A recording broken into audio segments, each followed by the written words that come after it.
parang pinagmumukha nila tayong tao, iniisip nila na kaya nila tayong paikutin with their theatrics, no? Pero at the end of the day, siguro talagang maliwanag that ang gusto lang naman nila ay pagtakpan talaga yung ating Pangulo. Opo, unahin ko lang daming nangyari kahapon na Doc, dito sa Kamara at maging dito sa Senado. Unahin lang siguro natin itong Mhm. sa doon na lang sa impeachment complaints na ni Pangulong Bongbong Marcos Jr. na ibinasura na nga, tinuturing na insufficiency in substance. Wala pong batayan. Lahat po ng mga reklamo, mga paratang na inihain laban po sa kanya. Ano ho bang masasabi po ninyo dito? Well, this is something that I really expected now from from the get going because primarily ito yung expected natin, especially if the complaint was not really prepared the way it's supposed to be, no. Syempre kinakailangan talaga, no, as with any other case, there must be that probable cause, no.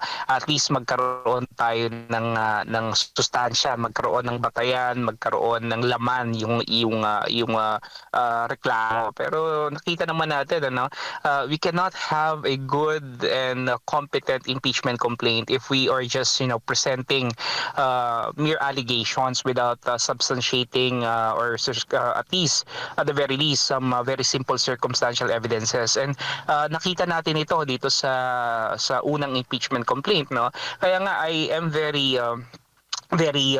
dissatisfied na hindi tinanggap yung pangatlong impeachment complaint na inihain nila former Congressman Mike Defensor, Jean Paras, no, kasi sa aking pananaw yun talaga yung mas may lalim, mas may sustansya at mas may laman na impeachment complaint.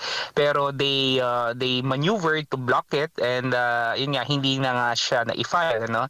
And itong impeachment complaint na to na ibinigay, na tinanggap nila, I think this is one of their ploys basically, no, that they will be filing an impeachment complaint that is relatively weak so that it will be dismissed. Papasok yung one bar rule, yung constitutional provisions. So next year na naman, I think if ever next year baka mag-uunahan na naman sila, no, to file a weak impeachment complaint until the president will finally be off the hook, no. So actually hindi naman bago to. This was a ploy that was made already during the time of President Gloria Macapagal Arroyo, and they're just doing it again right now. So it's a part of a playbook, I believe.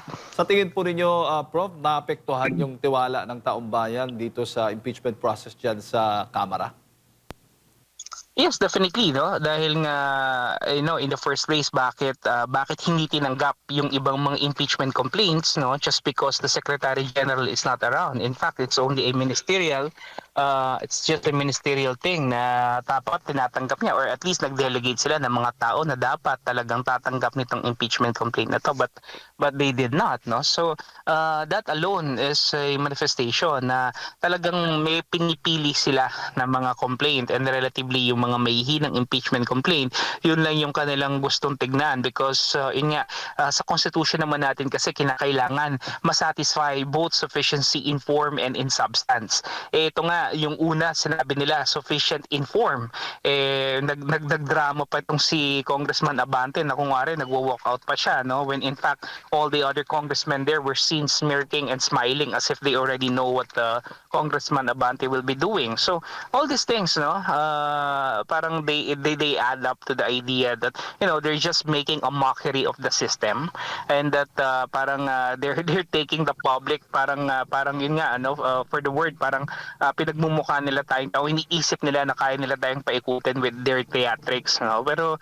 at the end of the day, siguro talagang maliwanag that ang gusto lang naman nila ay pagtakpan talaga yung ating Pangulo. Opo. So ang expected po ba ninyo na possible na mangyari ay itong reklamo laban naman, impeachment complaints laban kay Vice President Sara Duterte ay talagang uusad dyan po sa Kamara itong reklamong ito? Yes, that's something that I expect, no? Why?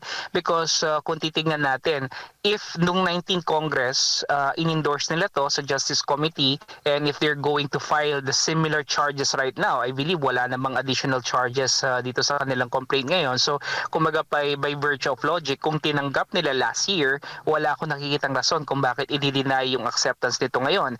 But the real test here will be whether or not the congressmen, or at least yung mga kongresista na nag-endorse dito last year at pumirma dun sa impeachment complaint, will they still show up right now given the fact na ang dami nang nabago sa dynamic sa Congress, bago na yung Senate leadership, yung ating Congress leadership, nagkaroon tayo ng flood control scandal that really erode public trust and confidence dito sa ating pangulo at sa liderato ng gobyerno, at nandiyan din syempre yung yung issue that they may not be incentivizing anymore itong ating mga congressmen, not to mention the fact that they have seen the firepower of Vice President Sara Duterte to endorse and support candidates and make them win, especially nung 2025 election. So maaaring ito yung mga factors na maaaring magpabago doon sa isipan ng ilan natin mga mambabatas, lalo na yung mga napilitan lang namang pumirma last year dito sa impeachment complaint na to. But of course, yung mga solid talaga na bloke, halimbawa ni Martin Romualdez, ni Sandro Marcos, at yung mga kaalyado talaga ng Pangulo, expected natin that they will be signing. No? Talking about Paulo Ortega, Jay Cuncun, the usual, of course, Benny Abante, yung mga alam na natin, at saka yung mga members ng Makabayan Bloc, definitely, they will be signing the impeachment complaint. Opo. So ang target po talaga ay si VP Sara, at itong ipinapakita nila sa impeachment complaints laban kay Pangulong Bongbong Marcos Jr., sabi mo nga, parang pakitang tao lang, pakita lang sa publiko Yeah. na yung proseso ng impeachment ay yan, natutupad namin, ganito, sinusunod namin kung anong desisyon ng Supreme Court. At ngayon naman, dahil tapos na, lilipat na kami dito kay Vice President Sara Duterte, ito na yung parang siseryosohin talaga nila, parang ganun, Prof. Yes, kaya nga sabi ko it's more of political theatrics, no. Parang palabas lang, no. And I think this government naman has mastered the art of that, no. Controlling the narratives. They've been very good at this, no. Ang hindi lang nila naiintindihan dito, and I hope that they will realize sooner, is that if they continue on doing these things, no, it's the public, no, that they are actually antagonizing. It's the public that is that they are trying to they're trying to distance away from themselves, because the truth cannot be concealed. It cannot be hidden. No? Kung talagang meron silang mga maling ginawa at may mga polisiya talaga na nilabag, no, nakikita naman na talam ng publiko yan. So yun yung yun yung hindi nila naunawaan. So basically, they're doing this just because, like you said, masatisfy lang yung mga norms, yung standards, no. But are they really serious about pursuing it? Are they really aiming for accountability, or are they just simply protecting the president, no? Tapos ito nga, pagdating sa ating ikalawang pangulo, they're always very they're very vicious in attacking the vice president, on the premise na syempre alam nila that this impeachment make or break kasi sa kanila tong taon na to eh.